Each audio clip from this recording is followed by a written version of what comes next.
And we back, and we back, and we back, and we back.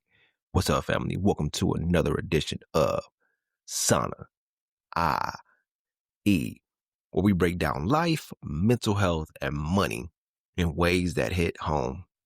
I'm your host, XO, and today we're diving into a topic that hits close for so many of us. Breaking the cycle, building wealth when you come from nothing.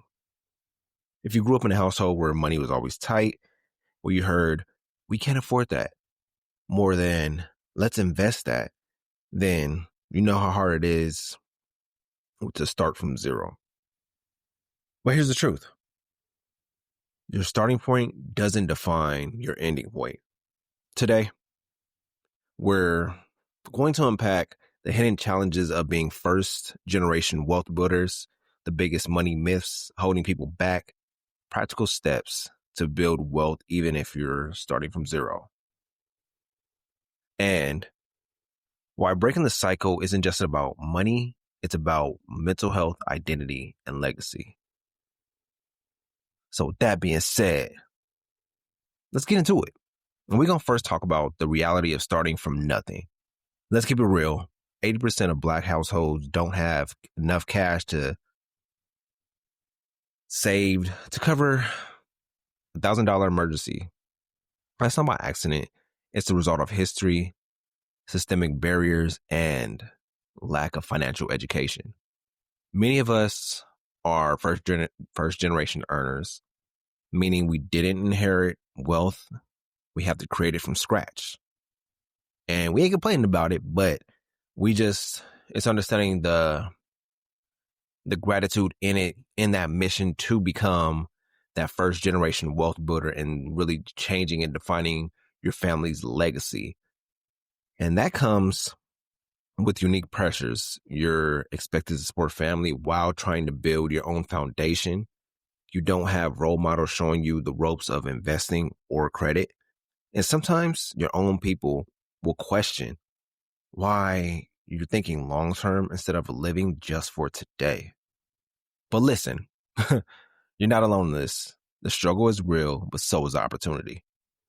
So let's unpack the big money myths. If we're going to break the cycle, we've got to unlearn some lies.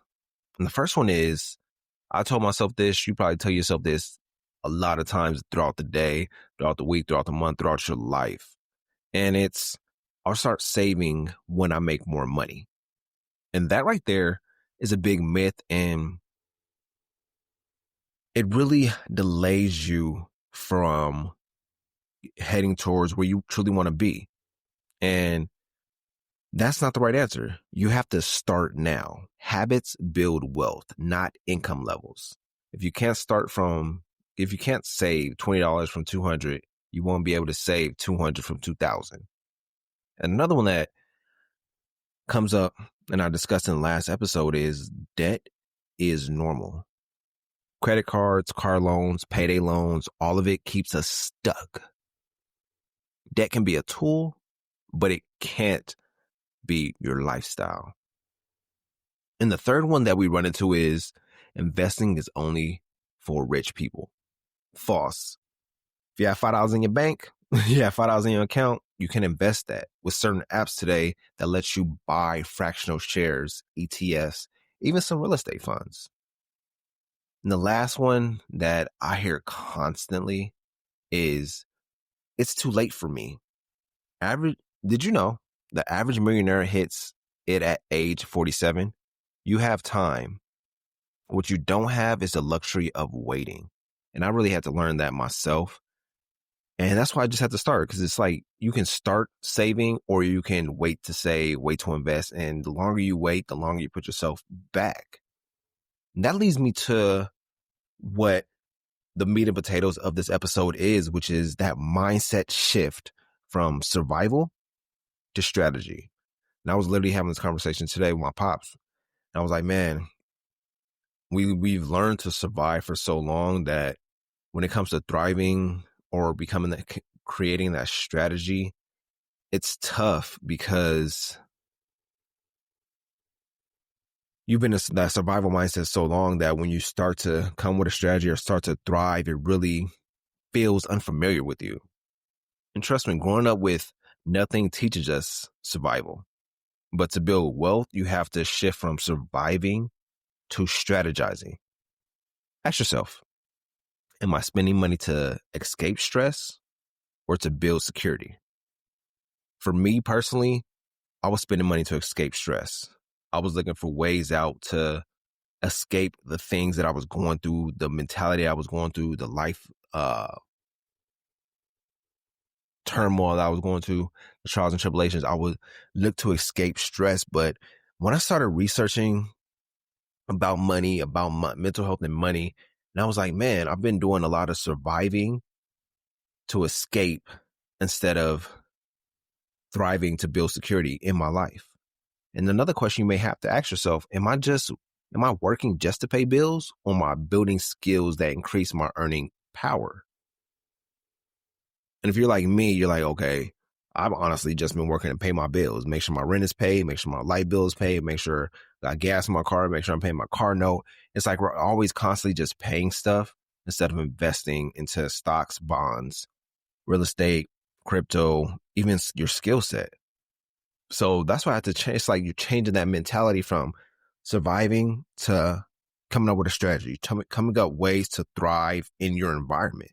And that, am I just working to pay bills, or am I building skills that increase my earning power? Hits deep, because that really changes and it gets the wheels turning in your head. So you start thinking like, I have just been working to pay bills, but now I'm trying to increase my earning power, increase my skill set so that I don't have to rely on a 9-to-5. Another question you may ask yourself is, do I see myself as someone who's bad with money or someone learning the playbook? I'll let that sit with y'all for a second. But understand your mindset is the first asset you have to protect. And what I did research for this episode, I found a practical blueprint to build from zero, literally nothing.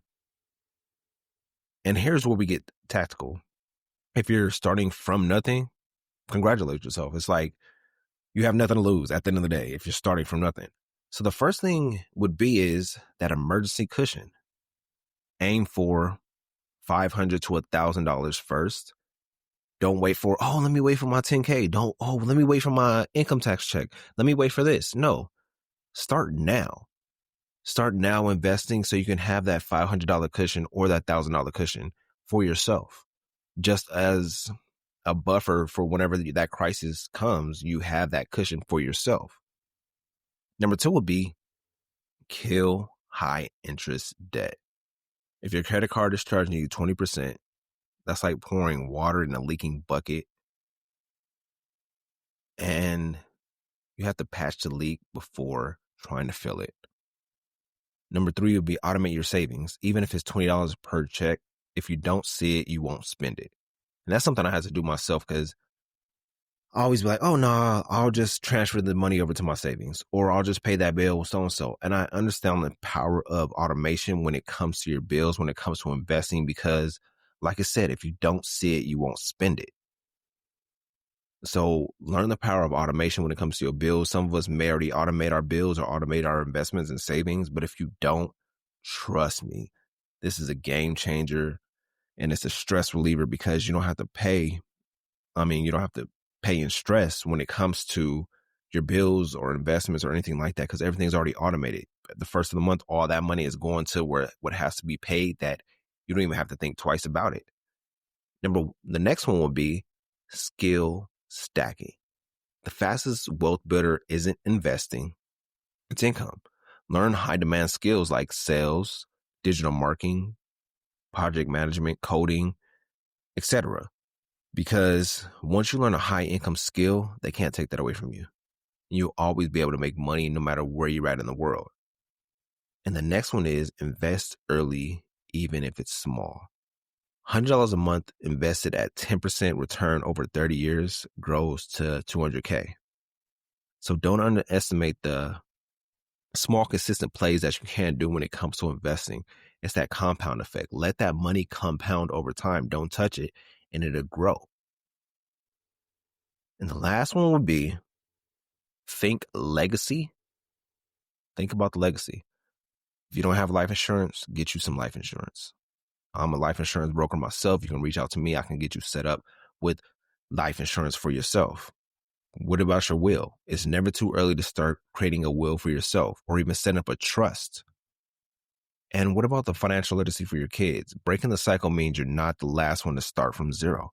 Educate your kids on financial literacy as well. Maybe they have to sit down and listen to this, read financial literacy books, but also educate them so they know how it goes. And let me switch gears and jump over to how money and mental health connect. Let's not forget financial stress is mental stress. Studies show people in debt are 3 times more likely to struggle with anxiety and depression. And that's tough because we all know somebody that's dealing with some financial stress in our lives, or we've encountered it in our past lives, whatever it may be. And we see how that took a toll on their mental health as well as their physical health. So as you build wealth, as you build wealth, also build boundaries. Say no to lifestyle pressures. And you hear this a lot. Once you increase your income, a lot of people like to increase their spendings. But it's like continuously live below your means. That's how you stay wealthy. That's how you stay out of financial stress. Because once you have that lifestyle inflation, trust me, we've all been through it. You got to set those boundaries for yourself, and you got to know, look, I'm building for the long term. I may have to miss out on some brunches. I may have to miss out on some trips. I may have to miss out on some dinners. I may have to miss out on buying new clothes. It's setting that boundaries for yourself because you're thinking long term. Also build a community. Talk openly with people trying to grow like you. Get into masterminds, meet new people, talk to strangers. I was going over my goals the other day. I'm like, I have to start being more extroverted because I moved. So now I have to start speaking to people, building a new community for myself, to people that are trying to grow just like me. Also, your identity. See yourself as a builder and not just a survivor. You've been surviving for so long. Now it's time to build that wealth, build yourself up, and build up your accounts and build up them skills. So boundaries, community, and identity is the main things you have to build when trying to build your wealth as well. It's okay to say no to people that you don't want to do certain things. You don't have to be like a yes man. Learn to say no. It'll save you a lot of time and energy.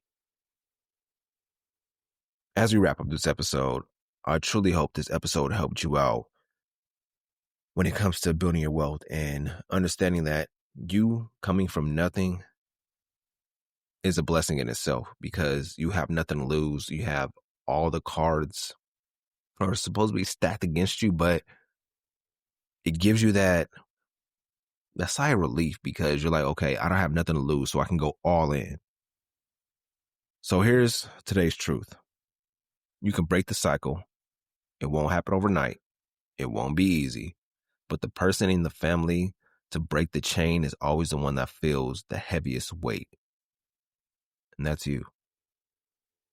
But when you do it, when you save, invest, and build a legacy, you don't just change your life, you change the lives of generations after you.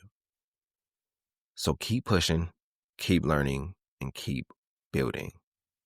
And I'm going to leave y'all with this thought. One person's obedience is led to so many other people's blessings. So if this hits home, share it with a friend who needs to hear it. And remember, money and mental health go hand in hand. Don't just build wealth, build peace. Man, it's a deep episode. But I appreciate y'all tuning in. This is XO signing off from SAUNAIE. Stay strong, stay focused. And I'll catch you in the next one. Peace.